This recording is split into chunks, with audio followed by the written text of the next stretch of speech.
Alrighty then. Hey, what's going on, everybody? It is Joe doing stuff. Well, not really, but we got a lot of stuff that we're getting ready to be doing. So that should count for something. I'm looking for a quiet place in my house where I can film, and hopefully this is going to get your ass. You do not. You don't come in this room. Hey, you don't come in this room. No. This is a dog-free zone right here. Loose. Oh, Lord. They like to come into the one room in the house where they're not supposed to be at. Why are you in here? You don't come in this room. All right, let's go. So it is Tuesday, June the 22nd as I begin this, and today's me and my wife's 3-year anniversary. So a very special shout out to my beautiful wife. We're gonna be doing dinner tonight, got her a nice little anniversary present. So good deal there. We also have a huge inspection taking place over at that mini mansion. And I'm not gonna lie, I'm very concerned about that. It's a $500 inspection right here. And the biggest concern is this property and is this house sound? With all of that cracking and that plaster in every single room in that house, why is that taking place? What does that foundation look like? Is this house sinking? So in just a little while, we're gonna be finding out about that. And we'll see what happens from there. Also, I don't know if I really should be mentioning this here on Joe Does Stuff, but I will. I've just barely got back in contact with Shiflet. Now, I don't know what's going to come of that, if anything. Louie, you were not supposed to be in that chair. Oh my God, you dogs don't listen. I don't know if anything's going to come of that, but hopefully it will. And if we do get back in contact with him, wouldn't that be cool to be going out on that boat with him? So, good deal with that, and we'll just have to wait and see what happens with that. One final thing that I want to share with you guys, and this is the big ticket item right here. I'm very, very proud of myself for this. Anxious, excited, all those things. I've just signed up to do what you need to do in order to be a licensed contractor. You can be an A, B, or C. Each one of these contractor classes is only defined by the amount of money that you can do per job and per year.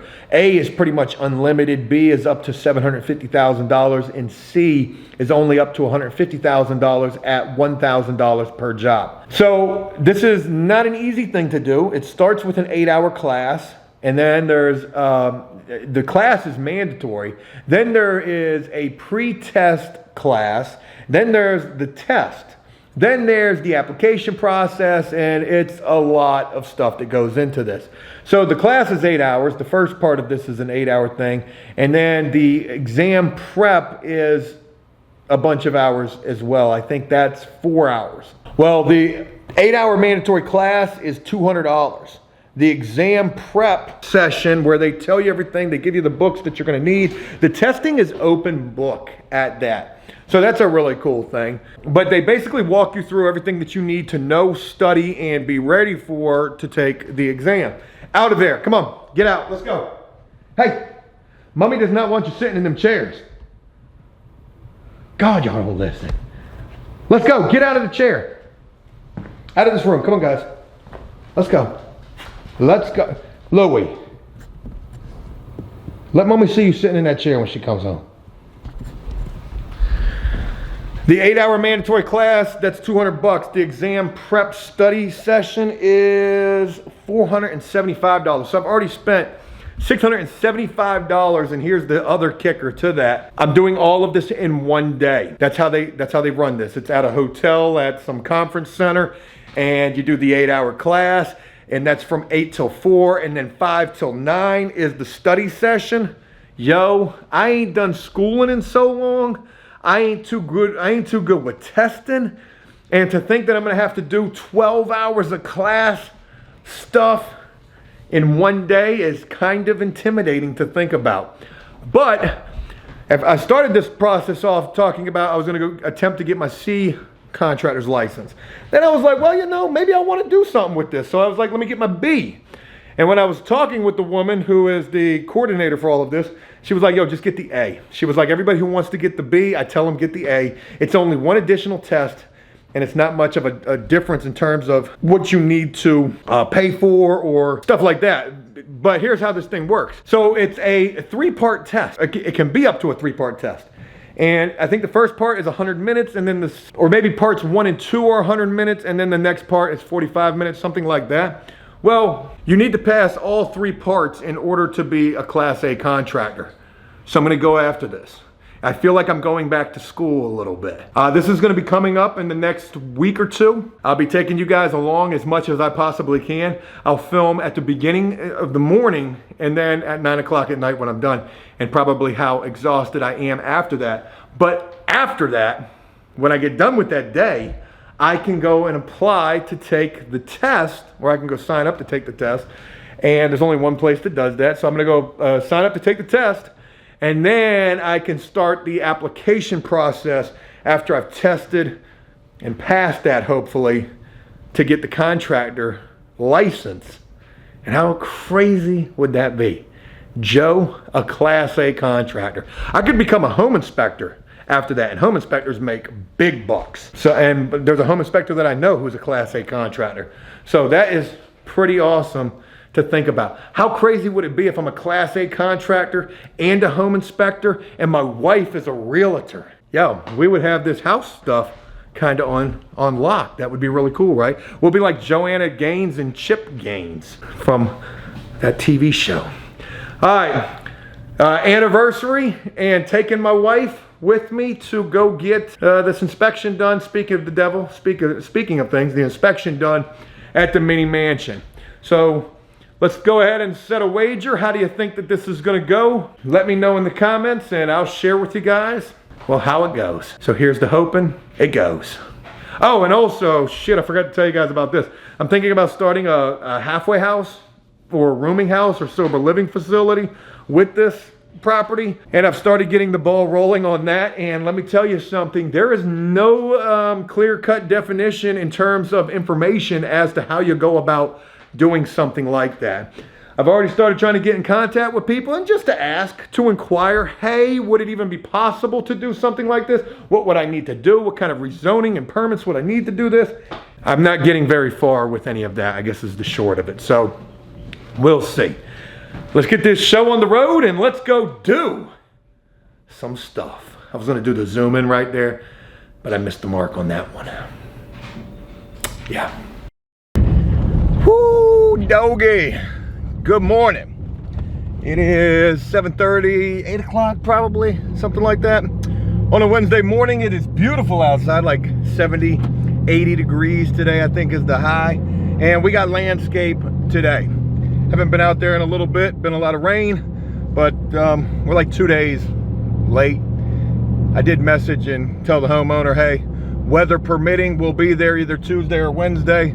Well, weather definitely was not permitting yesterday, and it'll be a lot nicer today to get the job done. All right, a lot of stuff going on, folks, and the first thing that I want to share with you guys is yesterday we had the home inspection over on the mini mansion, and that is probably, no, that is guaranteed a no-go. We're not going through with the mini mansion, that's it. There's been a lot of back and forth on that, whether to do it or whether to not do it. We're not doing it. We can't do it. We won't do it. There's just way too much effed up stuff with that house. And one of the biggest things to share with you guys is the fact that, you know, these home inspectors said, hey, look, it seems like this house is sort of like sliding to the left and almost into the ground. So some things that were interesting. The homeowner, the guy that owned the house, he would be over at the property yesterday. He would just show up, really nice guy. And he would tell us, you know, this house was originally built in 1890 or 1810, maybe 1890. And at that point, it was only a one-story house. It would be in 1910 when they would add on, you know, to the house, making it a 2-story and then eventually almost a 3-story house. Well, I hate the fact that it took this inspection for me to realize that there is not even any real framing inside of this house. I don't know why I didn't realize this. Joe, you're a dummy. You should have paid attention to this. But the fact of the matter is if you go into that front room, as soon as you go into the house, all you see is the brick wall. There's no framing inside of that house. Hence the fact that that's probably part the reason why that exterior wall is starting to buckle right there. There's no framing at all. So one of the biggest things that would have to take place with that house is that house would almost damn near need to be, a lot of that house would need to be reframed from the inside out. Then, how do you even fix that exterior wall? You've got to call in a structural engineer. And at that point, that's where you lost me at. The foundation is starting to crumble, so we're just not going through with that. Also, the roof. There was a lot of damage to the roof, but it's far worse than what I initially thought. Hey, look, we can just, you know, replace some boards, replace some joists or some rafters. That whole roof damn near needs to be reframed. There's so much rot in the structural integrity of that roof, hence the fact we're not going through with it. That's where you lost me at. I spent $500 to realize I don't need to get involved with that. It's crazy because I kept saying, hey, the next flip, I just want it to be a cosmetic flip.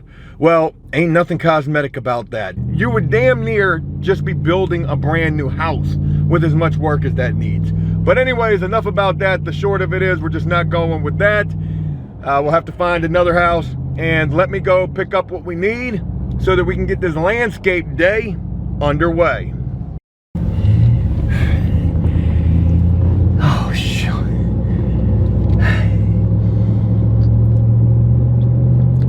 2:10 in the afternoon. Got there at 9:35, 9:38, somewhere around there. And 2:10 in the afternoon. I thought that it was going to take me till 2:30. So I at least made it 20 minutes faster than I thought I was going to be. I am filthy, you probably can't tell. But it is what it is. So I got the grass cut by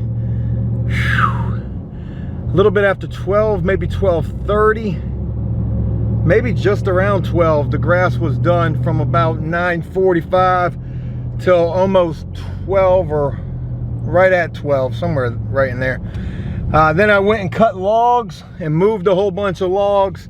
I made pretty decent headway on logs, so I was pretty happy with that. There's a lot of wood that we're out there cutting, and we've been cutting that wood for 2 months now, just about an hour every time that we go out there. The last time we weren't able to cut, however, because we were trying to beat the rain. I may just go put in a full day out there just cutting logs one day, just to try to hurry up and get that done and make that really nice for the customer. So I did that for an hour, and that broke my damn back. And then I spent the rest of the time weed eating and blowing, and got her done. 2:10 by my damn self. So cool deal. Grass is taken care of. The major property taken care of.